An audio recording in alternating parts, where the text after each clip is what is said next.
नमस्कार, मैं सोनल गुप्ता, सहायक आचार्य एमएसटी कॉलेज भरतपुर। आज हम हमारे इस व्याख्यान में अध्ययन करेंगे नाटककार श्री विशाख दत्त का। मुद्रा राक्षस के लेखक विशाख दत्त हैं। भवभूति के बाद विशाख दत्त का क्रम आता है। मुद्रा राक्षस की प्रस्तावना से प्रतीत होता है कि विशाख दत्त या विशाख देव सामंत बट्टेश्वर दत्त के पौत्र और महाराज प्रथु के पुत्र थे। कुछ संस्करणों में पिता का नाम महाराज भास्कर दत्त मिलता है। सामंत और महाराज शब्द से ज्ञात होता है कि इनके पूर्वज किसी राजा के अधीन छोटे राजा थे। संभवतः इसीलिए विशाख दत्त की बाल्यकाल से ही राजनीति में रुचि रही और इसी का परिपाक मुद्रा राक्षस है। इस नाटक को पढ़कर यह निश्चित हो जाता है कि विशाख दत्त में वे सभी गुण विद्यमान थे जो एक राजनीति निष्णात एवं निपुण अमात्य में होने चाहिए। मुद्रा राक्षस के अध्ययन से ज्ञात होता है कि नाटककार विशाख दत्त ने राजनीति, अर्थशास्त्र, गणित, नाट्यशास्त्र, ज्योतिष, दर्शन शास्त्र आदि का गंभीर अध्ययन किया है। स्थितिकाल। इनके स्थितिकाल के संबंध में विद्वान एकमत नहीं हैं। कुछ विद्वान इनको चंद्रगुप्त द्वितीय का समकालीन कवि मानते हैं, कुछ अवंती वर्मा का समकालीन और कुछ मुद्रा राक्षस में आए चंद्र ग्रहण की तिथि के आधार पर 860 ईस्वी के आसपास का मानते हैं। संस्कृत नाट्य साहित्य के इतिहास में भास, शूद्रक, कालिदास और विशाख दत्त ये चार अनुपम विभूतियाँ हैं जिनकी श्रेणी के कालांतर में भवभूति आविराजते हैं।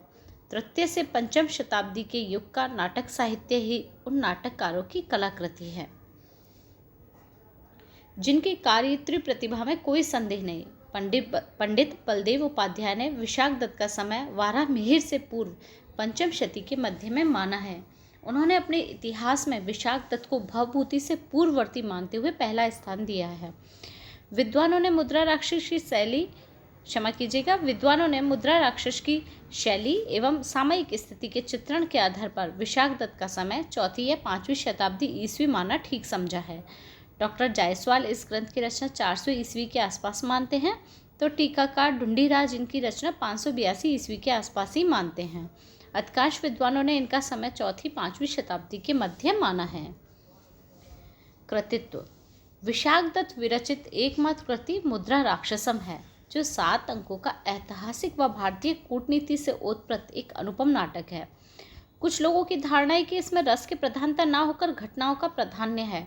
इसमें राजनीतिक कुटिल चालों का वर्णन है। वस्तुतः यह एक वीर रस प्रधान नाटक है जो नायिका व विदूषक रहित है तथा चाणक्य एवं अमात्य राक्षस की बुद्धि कौशल का अनुपम निर्देशन है। चाणक्य चाहता है कि राक्षस जैसा कुशल राजनीतिज्ञ, स्वामी भक्त और सच्चा व्यक्ति चंद्रगुप्त का प्रधानमंत्री होना स्वीकार कर ले, जिससे चंद्रगुप्त का राज्य अटल हो जाए। दूसरी ओर राक्षस अपने दिवंगत नरेश का प्रतिशोध लेकर उसी के किसी वंशज को सिंहासनस्थ करने के लिए कटिबद्ध है। यह राजनीतिक दांवपेच ही घटना बनकर चित्रित हो गए हैं। इस नाटक में ईस्वी पूर्व तृतीय शताब्दी के इतिहास के कुछ चित्र प्रस्तुत किए गए हैं। विशाख दत्त से संबंधित कुछ महत्वपूर्ण वस्तुनिष्ठ प्रश्नों का हम अध्ययन करते हैं। विशाख दत्त से रचना का उत्तर है मुद्रा राक्षसम। विशाख दत्त से पिता का उत्तर है महाराज प्रथु। मुद्रा राक्षसे कति अंका? 7। मुद्रा राक्षसे का नायिका को न कोऽपि घटना प्रधानम नाटकम अस्ति मुद्रा राक्षसम।